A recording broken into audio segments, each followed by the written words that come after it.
शहजाद, आप पर बड़े तरह के आरोप लगाए गए हैं। मुझे लगता है सवाल पूछने की शायद जरूरत नहीं है। बहुत सारे सवाल आपको लेकर है कि आप लोगों ने देश को मानो बर्बाद कर दिया है। क्या काउंटर आपका?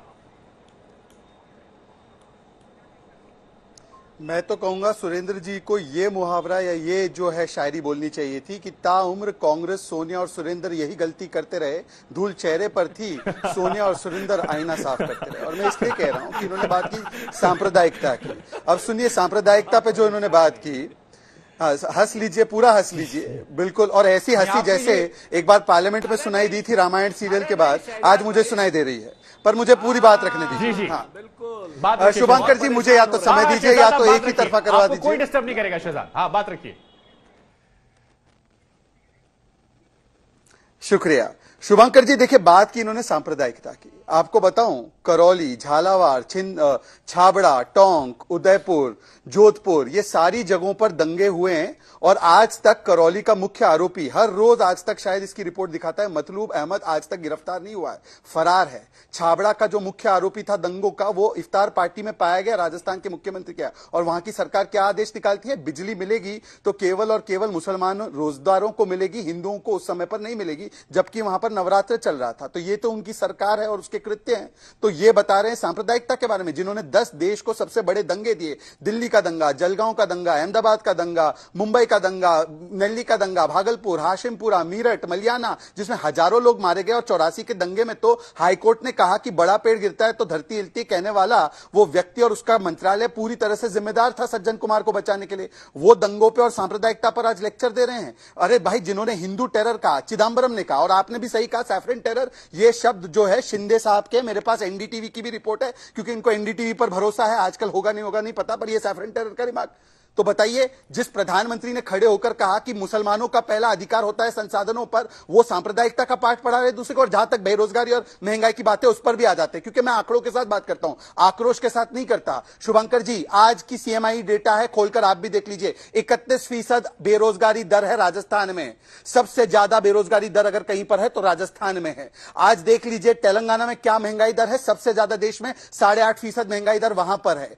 पूछ लीजिए कि क्या है बेरोजगारी दर उत्तर प्रदेश में, 3.5%। गुजरात में क्या है, 2.5%। जिनके यहां 2.5% है, जिनके यहां 3.5% है, और जिनके यहां 31% है, वो दूसरों को बेरोजगारी के बारे में बोल रहे हैं। बिहार में क्या हुआ था बेरोजगारी के विषय में, 10 लाख नौकरियों का वादा किया था। जब तिरंगा लेकर बीपीसी एससी वाले और टीईटी वाले चले गए नौकरी मांगने, तो डंडे से पीटा इनकी सरकार ने, और यहां पर आकर बेरोजगारी और महंगाई की बात कर रहे हैं। तो चले जाइए पहले तेलंगाना, चले जाइए पहले राजस्थान, चले जाइए वहां पर और करिए ना, बताइए ना। 2 बार जब एक्साइज काटा तो सबसे ज्यादा वहां पर वैट क्यों लगाया राजस्थान में? महाराष्ट्र में सरकार थी, इंपोर्टेड लिकर पर वैट काटा, परंतु पेट्रोल पर वैट नहीं काटा। यह उनकी सरकार का चरित्र है। अब मैं एक सवाल इनसे पूछना चाहता हूं, इन्होंने कहा भारत जोड़ने के अभियान में आप भी शामिल होइए, सब लोग शामिल हो, बिल्कुल शामिल होते हैं। सुरेंद्र जी, एक बात बताइए, जो सरदार पटेल का स्वप्न था, बाबा साहब आंबेडकर का स्वप्न था, नेहरू जी का भी स्वप्न था, साबुन घिसते घिसते घिस जाएगा, उन्होंने कहा था, इस 370 की दीवार को हटाकर भारत जोड़ो का सबसे बड़ा अभियान तो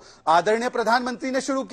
तो आप उसमें सहमति जताते हुए आज पहली बार टीवी पर कांग्रेस की तरफ से कह दीजिए कि हम इस पक्ष में है कि 370 को हटाया गया और जम्मू कश्मीर का भारत के साथ न केवल भौगोलिक एकीकरण बल्कि रूहानी एकीकरण हुआ। और मुझे लगता है कि आपको कहना चाहिए कि सबसे बड़ा भारत जोड़ो का अभियान यही हुआ। इसको स्वीकारते हुए आप निकालिए अभियान, हम क्या कह रहे हैं, परंतु आप देखिए 2 बातें वो कह रहे हैं कि भ्रष्टाचारियों को जोड़ो और परिवारवादियों को जोड़ो का कर रहे हैं। वो आपके भी नेताओं का सपना था जो हमने पूरा किया।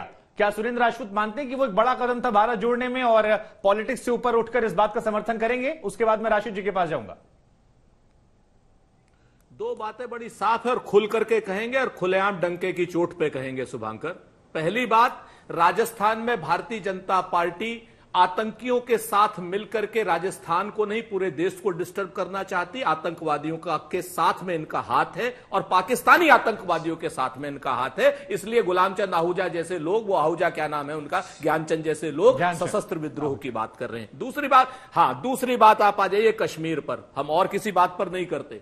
कश्मीर पर सीधी सी रूहानी और भौगोलिक 1948 में एकीकरण हो चुका था। आज एकीकरण नहीं, जब क्या नाम जवाहरलाल साहब ने साफ कहा था, नेहरू जी ने, कि 370 अपने आप खत्म होते होते हो जाएगी।